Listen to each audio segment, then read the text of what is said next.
Israel के पड़ोसी मुल्क सीरिया में गृह युद्ध तेज हो गया है। पिछले कई सालों से शांत विद्रोही गुटों ने एक झटके में इलाके को अपने कब्जे में ले लिया है। इस हमले में हजारों की तादाद में लोग मारे जा चुके हैं। वहीं बड़ी संख्या में लोगों के घायल होने की भी खबर है। आलम यह है कि सीरियाई सेना विद्रोहियों के सामने बेबस नजर आ रही है। कट्टरपंथी संगठन एसटीएस और उसके समर्थक गुटों ने सीरिया के 2 बड़े शहरों पर अपना फिर से कब्जा जमाना शुरू कर दिया है। ये पिछले कई साल में विद्रोहियों का सबसे बड़ा हमला है।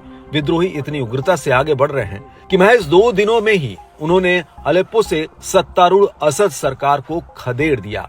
सीरिया में विद्रोह की आग की लपटें लगातार आगे बढ़ रही हैं। इसकी जद में कई अन्य शहरों और इलाकों के भी आने की पूरी आशंका जताई जा रही है। इस बीच सीरिया में शरणार्थियों के लिए यूएन हाई कमिश्नर के प्रतिनिधि ने चौंका देने वाला दावा किया है।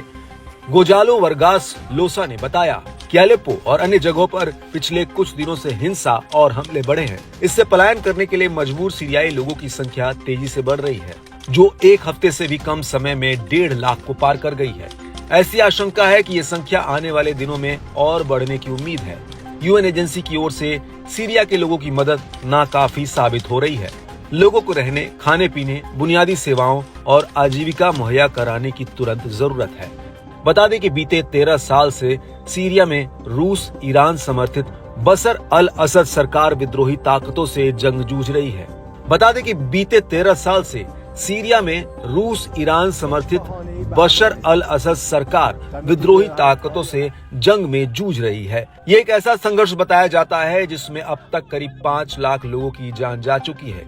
इतना ही नहीं, करीब 68 लाख सीरियाई नागरिक देश छोड़कर जा चुके हैं। ऐसे में एक बार फिर सीरिया में विकराल होते हालात चिंताजनक माने जा रहे हैं। बता दें कि सीरिया का गृह युद्ध अब महज एक देश की अंदरूनी लड़ाई नहीं रह गया, बल्कि अंतर्राष्ट्रीय शक्तियों का अखाड़ा बन गया है, जहां अब एसटीएस समेत विद्रोही गुटों को यूक्रेन के समर्थन का भी दावा किया जाने लगा है। मालूम हो कि सीरिया के असद सरकार को रूस बिना शर्त पूरा सपोर्ट कर रहा है।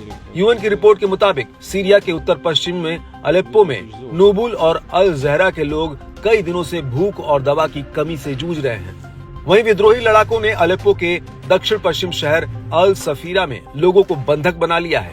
बताया जाता है कि 2000 से ज्यादा नागरिक फंसे हुए हैं। एसटीएस विद्रोहियों ने अल सफीरा और अलेप्पो से दूसरे प्रांतों तक जाने वाली सड़क पर कब्जा जमा लिया है। भोजन की कमी के चलते अल सफीरा में बच्चों की ओर से जमीन से घास और चारा खाने का वीडियो वायरल हो रहा है। वहीं कई वीडियो में सीरियाई लोगों को बिना कंबल के पत्थर की इमारत के फर्श पर बैठे हुए देखा जा सकता है। इसके अलावा बच्चों और महिलाओं की चीखें सुनी जा सकती हैं।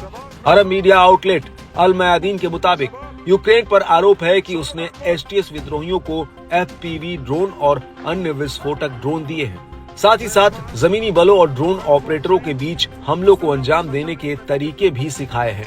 ये आरोप गंभीर है और इसके गंभीर नतीजे सामने आ सकते हैं। इससे ये शक भी गहरा रहा है कि यूक्रेन विद्रोही गतिविधियों में शामिल हो सकता है। इस बीच सीरियाई सरकार ने हमले के खिलाफ क्षेत्रीय और अंतर्राष्ट्रीय समर्थन जुटाना जारी रखा है।